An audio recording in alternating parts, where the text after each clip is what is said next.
नमस्कार और स्वागत है आपका the middle class mistake series में। नमस्कार। हम लेखक संचित तकसली की किताब द ट्रूथ अबाउट इन्वेस्टिंग पर अपनी बातचीत को आगे बढ़ा रहे हैं। हाँ, और हम अभी चैप्टर 7 में हैं, जो बात करता है वित्तीय उत्पादों के बारे में हमारी समझ या कहूँ कि नासमझी पर। बिल्कुल। पिछले एपिसोड में हमने इसी पर बात की थी कि कैसे फाइनेंशियल लिटरेसी कार्यक्रमों को बस समय की बर्बादी समझ लेना हमें कितना पीछे कर सकता है। और आज हम एक ऐसी मानसिकता पर बात करने वाले हैं जो शायद हर निवेशक के मन में कभी ना कभी तो जरूर आती है। कौन सी मानसिकता? वो एक सवाल से शुरू होती है, कोई सस्ती बढ़िया चीज बताओ, 5 से 10 रुपए वाली, 2 पैसे आप भी कमाओ।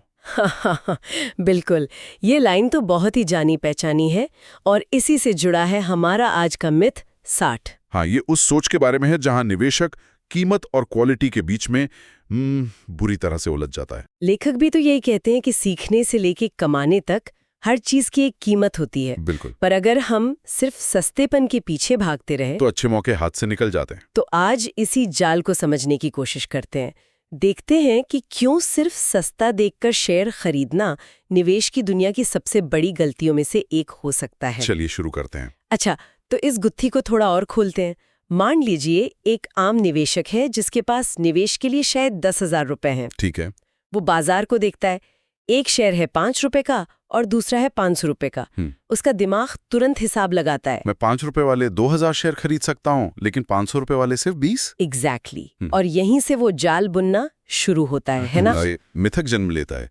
मिथक ये है कि जो चीजें सस्ती दाम पर यानी पेनी प्राइस पर मिल रही हैं, वही बाजार में मोटा पैसा कमाने का सबसे अच्छा तरीका है। ये सुनने में बहुत आकर्षक लगता है। हाँ, मनोवैज्ञानिक रूप से 2,000 शेयर का मालिक होना 20 शेयर का मालिक होने से ज्यादा शक्तिशाली महसूस होता है। और ये उम्मीद भी तो होती है कि 5 रुपए का शेयर 10 का हो गया तो पैसा डबल। ये 500 वाले शेयर को 1000 पहुंचाने से कहीं ज्यादा आसान लगता है। हाँ, और यही सोच एक गहरी मान्यता बन जाती है।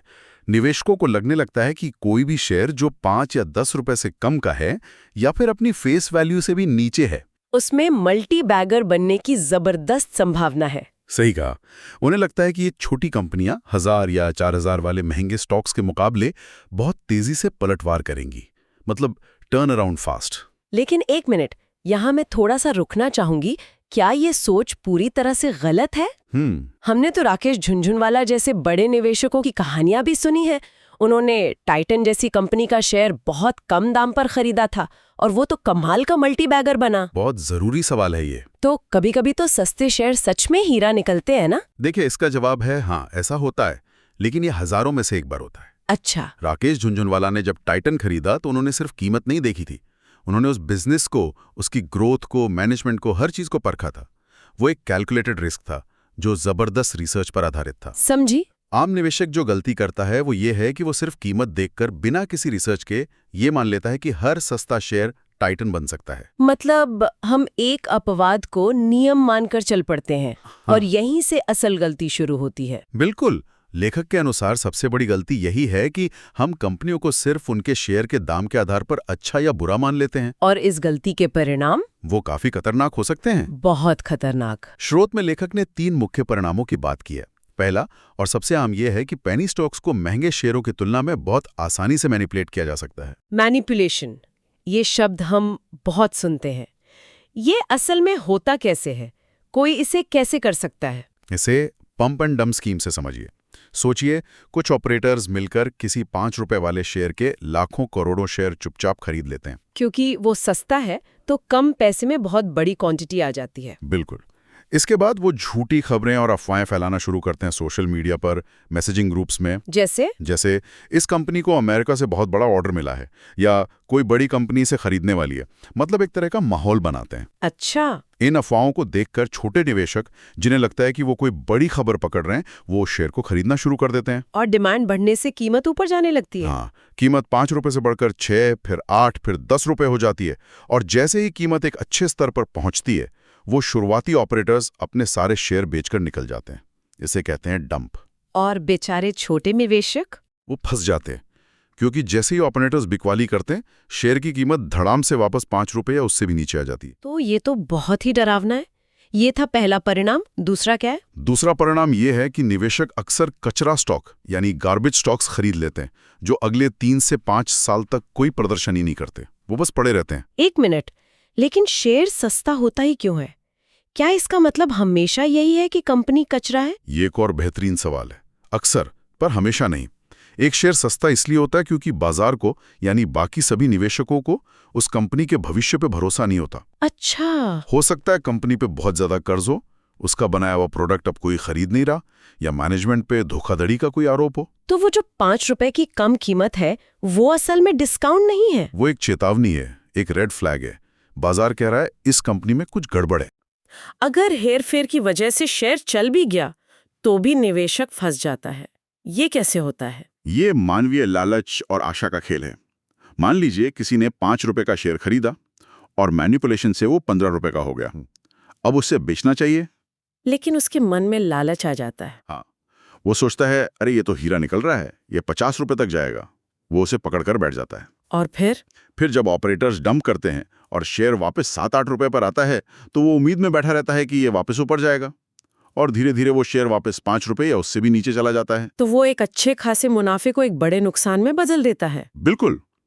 ये एक भावनात्मक जाल है जिसका जिक्र लेखक ने चैप्टर 4 मिथ 29 में भी किया था।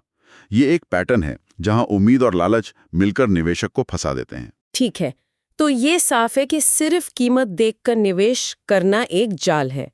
मुझे लगता है सुनने वाले अब तक थोड़ा डर गए होंगे कि कहीं उन्होंने भी ऐसी गलती तो नहीं की। तो अब इस जाल से बाहर कैसे निकलें? अगर कीमत नहीं देखनी तो फिर क्या देखना है? इसका समाधान सोच में बदलाव लाना है। हमें यह मानना होगा कि हर सस्ती चीज का मतलब अच्छी क्वालिटी नहीं होता। एक स्मार्ट निवेशक के तौर पर हमें कीमत को भूलकर बिजनेस को देखना चाहिए। वाह, ये तो एक पूरी चेकलिस्ट जैसा लग रहा है। चलिए इन कारकों पर एक क्लिक करके बात करते हैं। स्रोत में 5 प्रमुख कारक दिए गए हैं। पहला है बिजनेस मॉडल। एक आम इंसान के लिए इसका क्या मतलब है? इसका सीधा सा मतलब है, ये कंपनी पैसा कैसे कमाती है। क्या ये कुछ ऐसा बेचती है जिसकी लोगों को जरूरत है और वो आगे भी खरीदते रहेंगे? जैसे सोचिए, एक ऐसी कंपनी जो बरसों से बढ़िया क्वालिटी के पेंट बेच रही है। लोग घर बनाने के लिए हमेशा पेंट खरीदेंगे। ये एक मजबूत बिजनेस मॉडल है। ठीक है। दूसरा कारक है कम मूल्यांकन के पीछे के कारण। मतलब हमें एक जासूस बनकर पता लगाना होगा कि ये शेयर सस्ता क्यों है। बिल्कुल। कंपनी की वार्षिक रिपोर्ट पढ़िए, उसके बारे में खबरें देखिए। क्या कंपनी पर कोई बड़ा केस चल रहा है? क्या उसकी कोई फैक्ट्री बंद हो गई है? हर कम कीमत के पीछे एक कहानी होती है। मुझे तीसरा कारक सबसे दिलचस्प लग रहा है, प्रमोटर का हित। इसका ठीक मतलब क्या है? क्या हम ये देखते हैं कि कंपनी के मालिक खुद अपनी कंपनी के कितने शेयर खरीद या बेच रहे हैं? आपने एकदम सही समझा। इसे स्किन इन द गेम कहते हैं।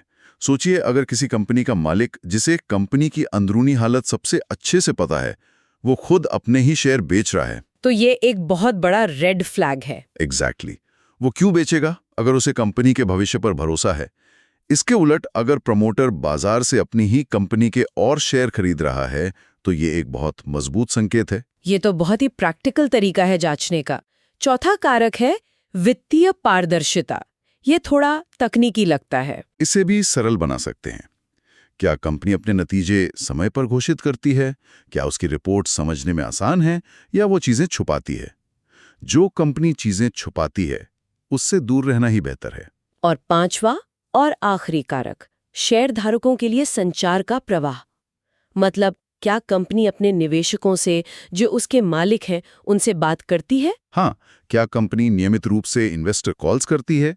क्या उसकी वेबसाइट पर सारी जानकारी आसानी से मिल जाती है? एक अच्छी कंपनी अपने शेयरधारकों को हमेशा लूप में रखती है। सही बात है। क्या आप ऐसे किसी के साथ पार्टनरशिप करेंगे जो आपसे बात ही ना करे? कभी नहीं। तो कुल मिलाकर ये 5 कारक हमें कीमत के पार देखने और कंपनी की असलियत को समझने में मदद करते हैं। इसका मतलब ये है कि सस्ता और मूल्यवान, ये 2 बहुत अलग-अलग चीजें हैं। एकदम सही।